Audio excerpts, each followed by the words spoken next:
정성호 기자님 모셨습니다. 미디어 오늘에. 다음에 원고를 보낼 테니까 그냥 자막으로 계속 내주세요. 자, 가져오신 그림이에요. 복잡하잖아. 설명해주세요. 전에 최순실 관계도 그렸을 때 그때 한 8시간 정도 정리하고 왔는데 네. 오늘도 한 5-6시간 정도 정리하고 왔거든요. 네. 워낙 복잡한 사건이어서 근데 오늘도 10분 안에 해야 되니까 네. 네, 빨리빨리 진행하겠습니다. 네. 전 미디어 오늘의 정상근 기자입니다. 반갑습니다.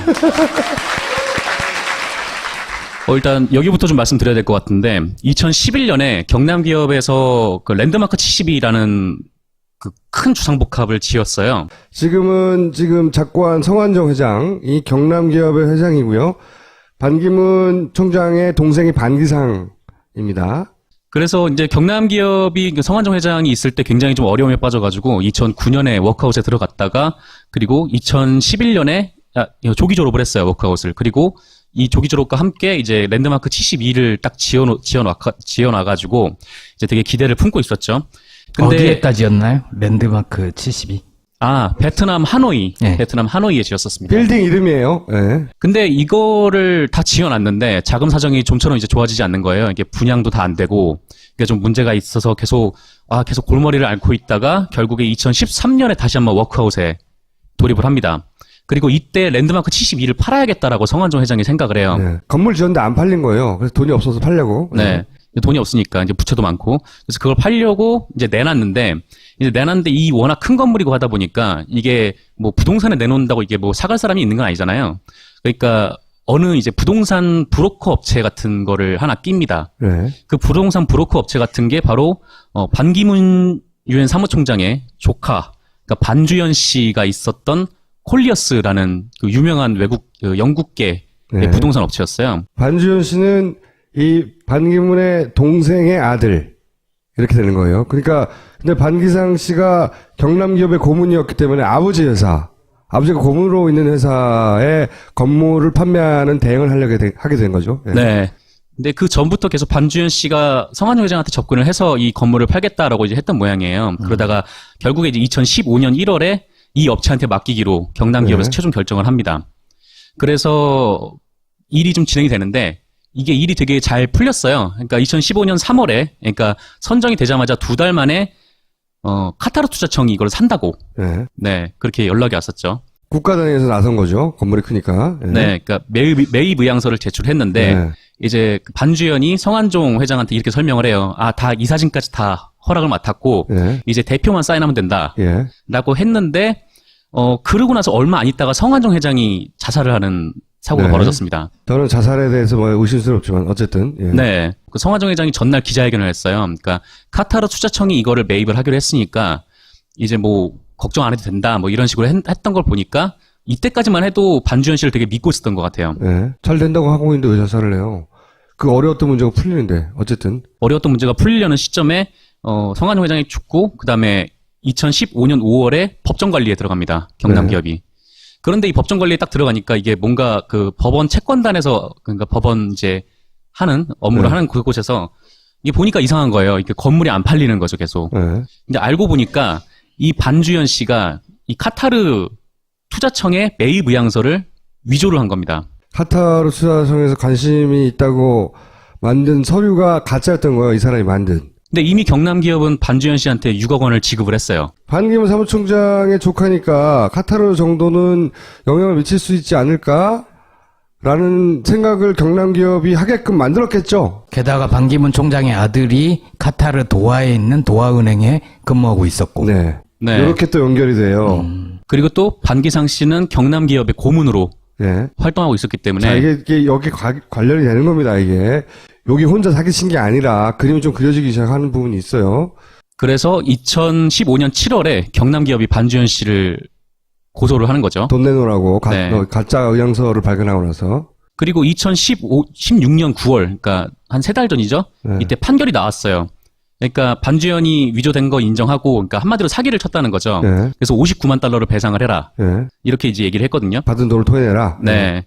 그 판결문을 보니까 이 콜리어스도 반주연이 그런 행동을 하고 다녔다는 걸 몰랐다는 거예요. 네.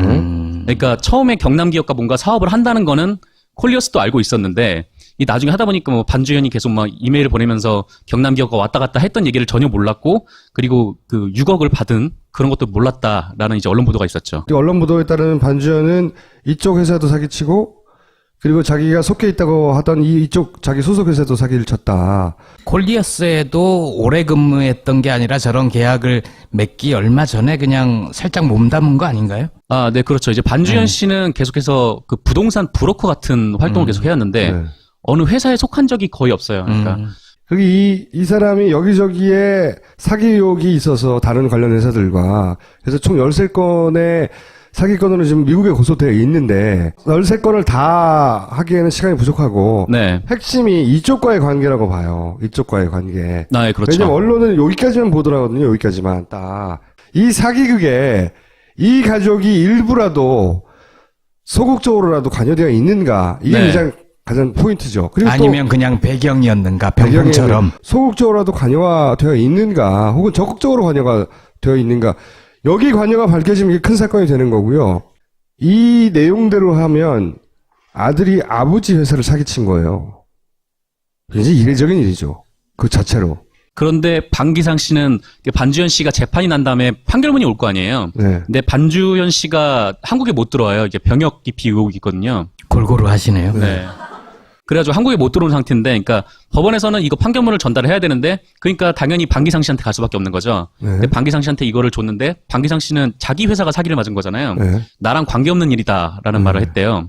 그러니까 뭐 아들을 뭐 당연히 감쌀 수야 있는데, 근데 방기상 씨도 막 과연 이런 좀 상황에서 좀 이렇게 뭐 자유로울 수 있는가? 이상한 사건이 이상한 그러니까 반주현 씨의 등록지, 네. 뭐 외국에 있더라도 국내 어디 연락처, 네. 이거는 아버지 집으로 돼 있던 건가요? 네, 맞아요. 네. 아니 뭐 반기문 총장의 집안이라고 해서 사기꾼이 없으려는 법은 없잖아요. 자기도 모르는 사이에 사기칠 수 있는데 아버지가 아들 회사를 사기치는 거 이게 이상한 이란 말이죠. 여기서부터 네. 저는 이상했고 그리고 두 번째 이상했던 점은 하필이면 반기문 사무총장의 아들이 있는 곳에 여기 사기가 여기서 에이, 그거야 지역이 같은 거겠죠. 반기문 총장이 그럴 리가 없죠. 저도 그렇게 생각해요. 저도 같은 생각입니다. 동의. 우리 모두가 같은 생각이네. 네. 네. 근데 어쨌든 요 부분을 좀 짚어보시죠. 네. 네, 이쪽 얘기도 긴데, 시간이 3분밖에 안 남았기 때문에, 네. 이쪽 얘기는 자르고요. 이 부분은 다음에 하면 되고 이쪽 부분을. 네. 네, 저쪽 부분 한번 설명을 드릴게요. 일단 콜리어스 있잖아요. 네. 이 콜리어스가 유엔이랑 굉장히 밀접한 회사입니다. 네. 네, 아까 말씀드렸듯이 이 반주현 씨가 계속 뭐 테라스 캐피털 이런 데 막 가가지고 여기도 똑같이 MMR 제너럴로 사기를 치거든요. 네. 그리고 MMR 제너럴과 자기가 속해 있었다는 테라스 캐피털 둘 다 사기를 쳐요. 그러니까 네. 이 케이스랑 똑같은 네. 네, 그러니까 이게 초범이 아니라는 거죠, 사실상. 네. 그런 사람이 그 뭐 하여튼 부동산 관련된 소송도 13개나 아까 말씀하셨듯이 네. 걸려 있고 이런 상황에서 어떻게 콜리어스라는 그 좀 거대한 큰 이 기업에 들어갈 수 회사는 잘 나가는 있었겠냐. 회사예요. 아무나 못 들어가는. 네. 네. 근데 알고 보니까 이 콜리어스가 유엔의 산하기구들 있잖아요. 네. 이 부동산을 관리해주는 회사였던 거예요. 예. 여기서부터 이제 키포인트입니다. 예. 네. 콜리어스가 봤을 때 유엔은 갑에 위치해 있는 거죠. 예. 슈퍼갑. 그리고 유엔 사무총장의 조카잖아요. 예. 네. 그래서 실제로 뭐 유엔에서도 이게 좀 논란거리가 되었다고 해요. 그러니까 반기문 사무총장이 뭐 청탁을 한 거 아니냐, 예. 아니면 뭐 이렇게 청탁을 하지 않았더라도 약간 좀 자질 논란이 있는 사람이, 그러니까 뭐 네. 외국계 기업 같은 경우에는 되게 사람 하나만 뽑을 때 되게 신중하게 뽑잖아요. 거꾸로 반기문 사무총장이 반주현 씨에게 거기 들어가지 말라고 했었어야 되는 거죠. 사실은. 네, 그렇죠. 예. 오해를 살 수가 이해관계가 있으니까요. 걸리는 회사니까. 이해관계가 네. 충돌하니까. 어쨌건 유엔과 콜리어스는 좀 그런 약간 좀 의혹이 있는 특수관계. 거고, 네. 네. 그리고 이 반우연, 그러니까 반기문 사무총장의 아들도 등장을 하는 게 두 번째 포인트인데요. 예. 그러니까 반주현 씨가 이 경남 기업에 이제 사기를 칠 때 이 카타르에 대해서 이제 왔다 갔다 했다는 얘기를 서류, 예. 네, 메일로 주고받은 게 있어요. 경남 네. 기업하고. 근데 그 메일에 보면은 일단 반기문 총장을 굉장히 적극적으로 내세워요. 그랬겠죠, 일단. 네, 예. 일단 뭐 다른 사람보다 카타르 왕이랑 반기문이 친하다, 뭐 네. 이런 식으로 세우면서, 그리고 또 하나 내세우는 거는 자기 사촌형이죠. 반우현 씨가 뭐 도화은행에서 근무를 하기 때문에 예. 이 투자 두 곳, 그러니까 카타르 투자청 그리고 도화은행 이 둘 중에 하나는 이제 투자를 받을 수 있다라는 식으로 그 경남 기업을 이제 속인 거죠. 혼자 팔았냐, 혹은 묵인해 주었거나, 네, 또는 한마디라도 해줬냐, 이건 모르는 일이에요. 왜냐면, 경남기업 입장에서는 이것이 진짜로 이루어지는지 안 이루어지는지를 반기문 사무총장이나 최소한 반기문 사무총장의 아들을 통해서 확인하고 싶었을 거란 말이에요. 끊임없이. 그래서 어쩌고 이거 보면은 지금 반우현 씨가 최근 논란이 되는 게 SK에서 좀 유령해설 차려가지고 네. 그때 반기문 총장과 최태원 회장이 2010년에 만났다고 하는데 2011년 1월에 하필이면 뉴욕 SK텔레콤 뉴욕 지사에 딱 한 명을 뽑는데 그때 이제 반우현이 뽑혔다. 네, 뭐 이게 지금 특혜. 최근 논란이 되고 있잖아요. 여기서 이제 뉴욕으로 가서 거기서 이제 골프장 부킹도 해주고. 네, 부킹 잡아주는 역할을 대기업이 해주고 있어요 지금. 그러니까 뭐 반기문 사무총장이 유엔에서 근무할 동안 그 우연찮게도 가족들이 다 그 뉴욕에서 같이 이제 모여 사는 네. 좀 그런 게 있었다고 해요. 이분들이 전혀 아무 관계가 왕래도 없고 관계도 없고 이분이 이 일을 하고 있다는 걸 이분들이 몰랐을까? 실컷 이용하고 있는 걸 라고 하는 의구심이 생긴 거죠. 당연히 자연스럽게. 네. 그러니까 뭐 반기문 총장 입장에서는 아니 내 조카가 뭐를 하고 다니는지 나는 모른다. 뭐 이렇게 주장할 수도 있을 것 같은데 이 회사가 유엔과 특수관계라 유엔 내에서도 얘기가 나왔기 때문에 반 총장은 이 사실을 적어도 여기 근무했다는 건 안다고 봐야죠. 네. 그건 부인할 수가 없죠. 그리고 뭐 썬데이 저널이라는 매체에서 그러니까 미주에서 만드는 한인들의 매체에서 네. 나온 보도인데 그 반기문 총장이 반주현 씨랑 그러니까 물론 삼촌 조카 관계니까 굉장히 가깝겠죠. 근데 반주현 씨가 2012년에 재혼을 하는데 네. 그때 반기문 씨가 되게 적극적으로 알아보고 다녔다라는 소문이 한인 사회에서 돌았을 때요. 배필을요? 아니면 결혼식 장소를? 예식장 장소, 뭐 주례. 뭐 하여튼 그 얘기는 네. 이제 전혀 모르는 사이가 아니고 이걸 이렇게 하고 있는데 한 번 의논 안 했을까 뭐 이런 얘기인 거죠. 예. 한마디로 말해서 아들이 아버지 회사를 사기치는데 나머지 큰아버지하고 사촌 동생이 알았을까 몰랐을까 이거예요. 최순실의 이름을 처음 꺼냈던 한겨레를 주목해 주세요. 조만간 뭔가 꺼내놓을 테니. 네, 뭔가 저희가 받아쓰겠습니다. 그리고 또 한 갈래는 이제 국내에서 맨 처음에 나온 건 반기문 사무총장이 돈 받았다. 예, 박연차 회장으로부터. 그 이야기는 그런 이야기에서 10년 전부터 있었어요. 그거는 검찰 출입, 저도 들은 얘기니까 얼마나 많이 퍼진 얘기인지 알겠죠. 전 별로 관심 없었는데도 돈 줬고 나중에 반기문 그때는 이제 노무현 대통령 때려잡으려고 한 거죠. 그러다가 그 양반이 자기 카드로 던졌다. 이게 설이에요. 아니, 나 돈 줬어. 그래. 응? 나 반기문한테도 돈 줬는데 나 잡아가봐. 응? 이렇게 나왔다는 거예요. 그래서 그 부분을 삭제하게 만들고 본인은 빠져나온 카드로 써먹었다라는 설이에요. 설을 제가 10년 전에 들었고 거의 2008년이니까요. 8년 전에 들었고 그 이야기가 지금 이제 삐적삐적 그때 뭐 이인계 중수부장이 그런 얘기를 기자들한테 했다느니 뭐 그때 당시 검찰 출입 기자들이 그런 얘기를 들었다느니 그게 나온 거죠, 지금은. 근데 이거를 쭉 정리하다 보니까 이 반주현이라는 분이 굉장히 화수분 같은 분이세요. 엄청나게 많더라고요. 이런 네. 각종 의혹들이. 캐도 또 나와요? 네. 재능이 많은 분이에요. 일적으로. 그러니까 이런 말도 있다고요. 그 미국 한인 사회에서 문서 위조하려면 반주현을 찾아가라. 그런 얘기도 있다라고. 이렇게 이제 남의 인격을 모독하는 게 아니라 실제 이분이 이룩한 업적과 그것이 미국의 법정에 나가서 서류로 인정받아 혐의로 우리 법정에서도 이미 판결이 났고요. 사기로. 네. 그죠? 그러니까 이분이 막 뭐 부동산 관련돼서도 그러니까 남들이 받지 못한 방식으로 대출을 받아가지고 이런 특혜들이 뭔가 의혹 같은 것들이 엄청나게 많으세요. 그래서 이분이 뭐 제2의 정유라처럼 그렇게 될 수도 있지 않을까. 네. 네. 자, 여기까지 하겠습니다. 감사합니다. 하노이, 네. 베트남 하노이에 지었었습니다. 빌딩 이름이에요. 네. 근데 이거를 다 지어놨는데 자금 사정이 좀처럼 이제 좋아지지 않는 거예요. 이게 분양도 다 안 되고 이게 좀 문제가 있어서 계속 골머리를 앓고 있다가 결국에 2013년에 다시 한번 워크아웃에 돌입을 합니다. 그리고 이때 랜드마크 72를 팔아야겠다라고 성완종 회장이 생각을 해요. 네. 건물 지었는데 안 팔린 거예요. 그래서 돈이 없어서 팔려고. 네. 돈이 없으니까 이제 부채도 많고 그래서 그걸 팔려고 이제 내놨는데 이 워낙 큰 건물이고 하다 보니까 이게 뭐 부동산에 내놓는다고 이게 뭐 사갈 사람이 있는 건 아니잖아요. 그러니까 어느 이제 부동산 브로커 업체 같은 거를 하나 낍니다. 네. 그 부동산 브로커 업체 같은 게 바로 반기문 유엔 사무총장의 조카, 그러니까 반주현 씨가 있었던 콜리어스라는 그 유명한 영국계 네. 부동산 업체였어요. 반주현 씨는 이 반기문의 동생의 아들 이렇게 되는 거예요. 그러니까 근데 반기상 씨가 경남 기업의 고문이었기 때문에 아버지가 고문으로 있는 회사에 건물을 판매하는 대행을 하게 된 거죠. 예. 네. 근데 그 전부터 계속 반주현 씨가 성한종 회장한테 접근을 해서 이 건물을 팔겠다라고 이제 했던 모양이에요. 그러다가 결국에 이제 2015년 1월에 이 업체한테 맡기기로 경남기업에서 네. 최종 결정을 합니다. 그래서 일이 좀 진행이 되는데 이게 일이 되게 잘 풀렸어요. 그러니까 2015년 3월에 그러니까 선정이 되자마자 2달 만에 카타르 투자청이 이걸 산다고 예. 네 그렇게 연락이 왔었죠. 국가 단위에서 나선 거죠. 건물이 크니까. 예. 네, 그러니까 매입 의향서를 제출했는데 네. 이제 반주현이 성한종 회장한테 이렇게 설명을 해요. 아, 다 이사진까지 다 허락을 맡았고 예. 이제 대표만 사인하면 된다라고 예. 했는데 그러고 나서 얼마 안 있다가 성한종 회장이 자살을 하는 사고가 네. 벌어졌습니다. 저는 자살에 대해서 뭐 의심스럽지만 어쨌든. 예. 네, 그 성한종 회장이 전날 기자회견을 했어요. 그러니까 카타르 투자청이 이거를 매입을 하기로 했으니까 이제 뭐 걱정 안 해도 된다 뭐 이런 식으로 했던 걸 보니까 이때까지만 해도 반주현 씨를 되게 믿고 있었던 것 같아요. 예. 잘 된다고 하고 있는데 왜 자살을 해요?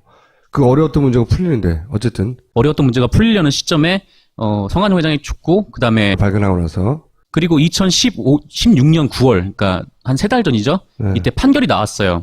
그러니까 반주현이 위조된 거 인정하고 그러니까 한마디로 사기를 쳤다는 거죠. 예. 그래서 59만 달러를 배상을 해라. 예. 이렇게 이제 얘기를 했거든요. 받은 돈을 토해내라. 네.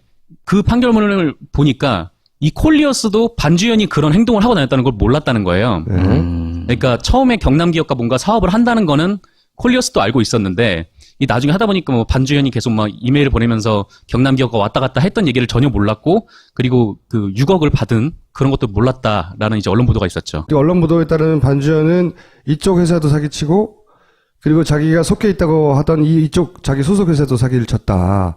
콜리어스에도 오래 근무했던 게 아니라 저런 계약을 맺기 얼마 전에 그냥 살짝 몸담은 거 아닌가요? 아, 네, 그렇죠. 이제 반주현 씨는 계속해서 그 부동산 브로커 같은 활동을 계속 해왔는데 네.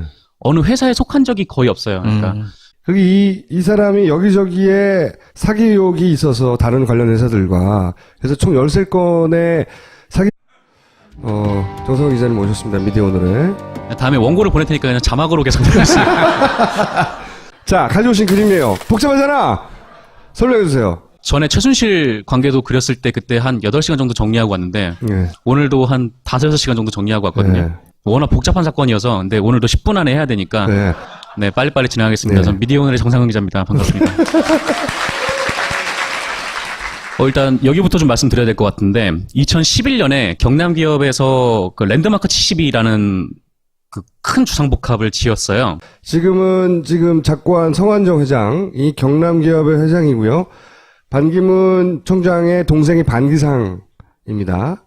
그래서 이제 경남기업이 그 성한종 회장이 있을 때 굉장히 좀 어려움에 빠져가지고 2009년에 워크아웃에 들어갔다가 그리고 2011년에 조기 졸업을 했어요. 워크아웃을. 그리고 이 조기 졸업과 함께 이제 랜드마크 72를 딱 지어놔가지고 이제 되게 기대를 품고 있었죠.